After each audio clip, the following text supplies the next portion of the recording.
What's up, everyone? I got the cases cleaned, most of the gasket material off of them. Gaskets off the bottom of this. Power valve cleaned, put it back in there. All the bearings are out. I wasn't able to send them off to get vapor blasted or give them to my buddy to get vapor blasted. I wasn't able to connect with them. No big deal. It happens. Got the crank in with the bottom end gasket kit here. Got a set of reeds, an hour meter, tranny bearings, crank bearings. They're both in the freezer there, in the beer fridge.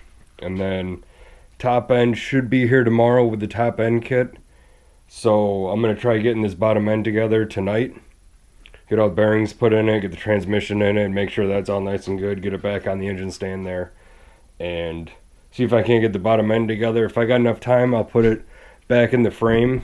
But Woods Ripper is still sitting here on the stand. It's not a big deal. I can always just take them down, put them in the corner there.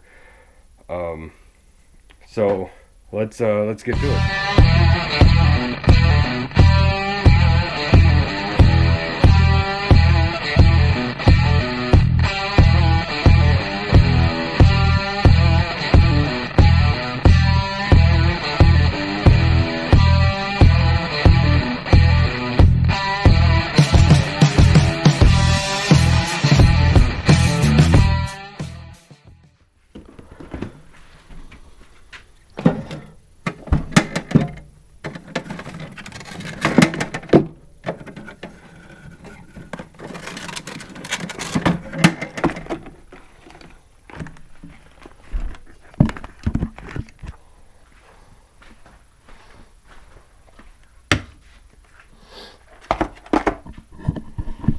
Alright, first side that I'm going to do is the clutch side, just so I can get it out of the way. Now the first thing I do is I take a pick and a flashlight and I go in all these holes and make sure there's no extra RTV down in there, like this one's got some.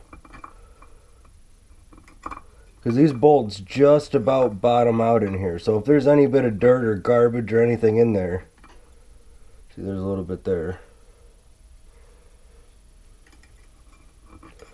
it might blow out the other side. Or you get a false torque on it and it'll start leaking. So we're going to want to clean all these out. Good enough.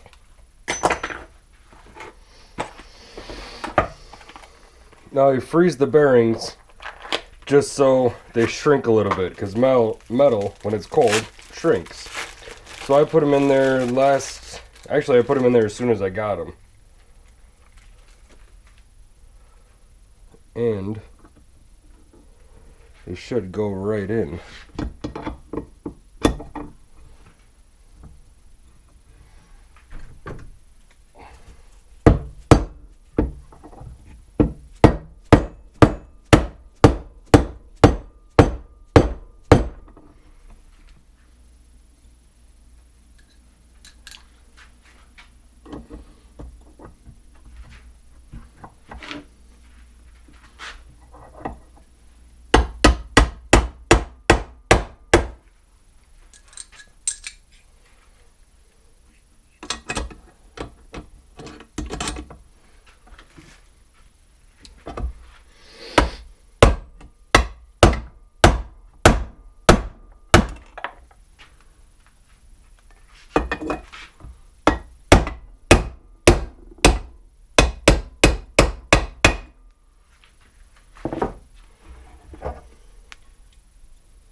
And we're in.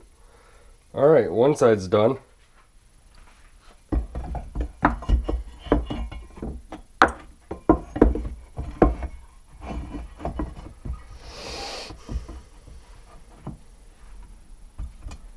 Okay. The reason I did the clutch side first was once I get these bearings in, I can just start building the transmission, put a bunch of goo on the outside of this, case halves together, back in the stand, clutch, and, you know, the whole shebang. So, I mean, I'm going to be doing most of my work on this side for the transmission before I put the case halves in. or before I put the case halves together. So I always do that side first.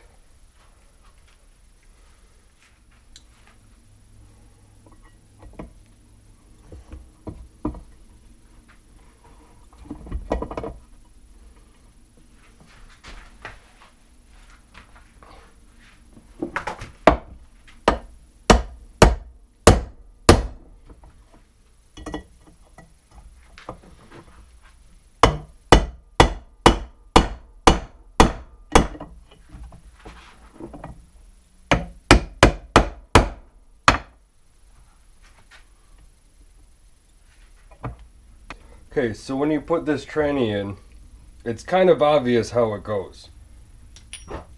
The only thing you can mess up is these. But if you look, there's marks, kind of wear marks there from these drive cogs here. So, obviously goes like that. So then this can lock into it. I mean, obviously this gear can come off. Those are on there. Then, can't forget your washer. That's on the end of that. Now if you look, this is the counter shaft. This is where your sprocket goes. So it goes through this bearing, because on the other side of this, that's where your sprocket is, right? Easy peasy. Drop this guy in there. Then this is obviously the bearing side. This is your clutch side. So you're gonna have to lift up on this, but you know that washer's in there. Make sure all these guys kind of mesh in there. Too bad you couldn't see that.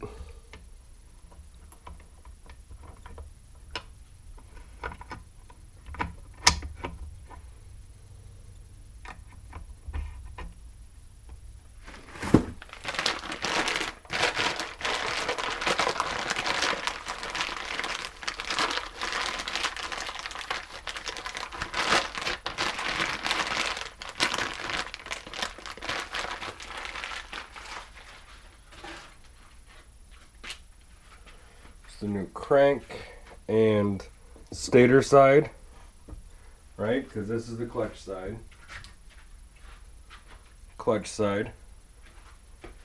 So clutch side goes up. Here's the clutch right here. There's the stator side.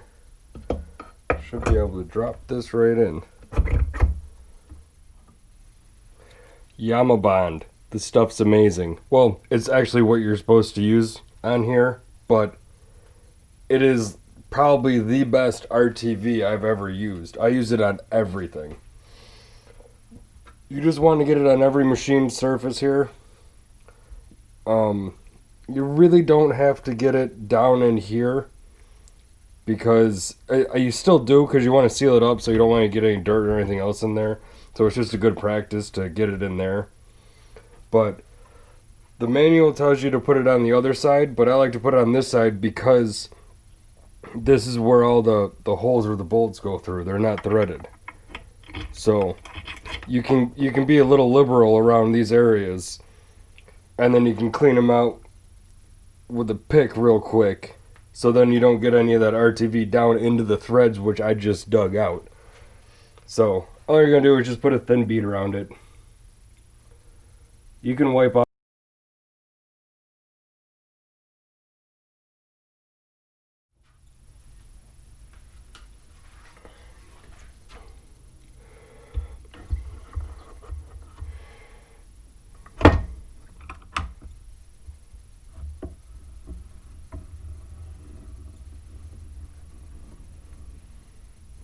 Make sure your shift drum in here and your shift shaft is lining up. You can see your shift drum right here and your shift shaft in there.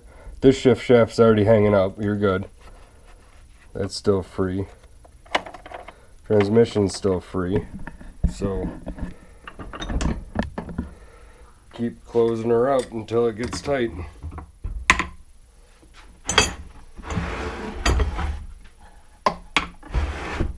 Alright,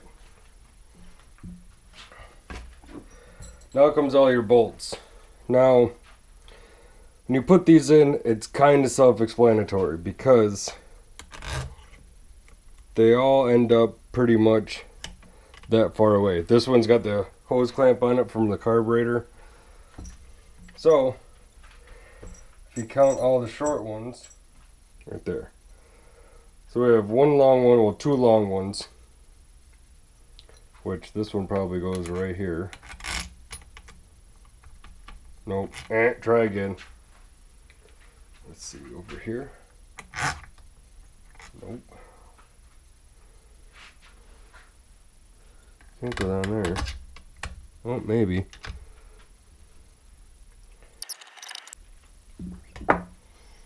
Okay. Now that everything's torqued, the Yamaha bond is still a little pliable. So, what I'm going to do is go around the edges and clean it up. Alright, now we can move on to seals. A seal here, and then assembling the clutch and starter and whatnot.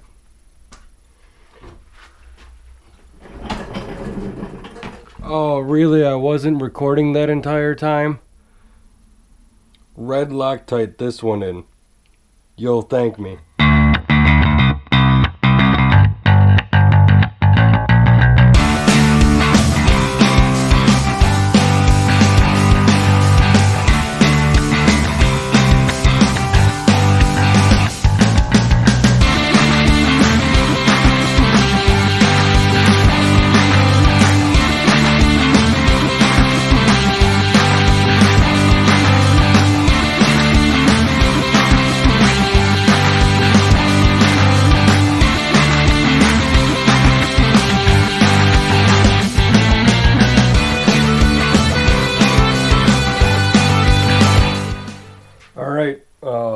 Tomorrow hopefully the cylinder or the piston comes in so I can get the top end all set.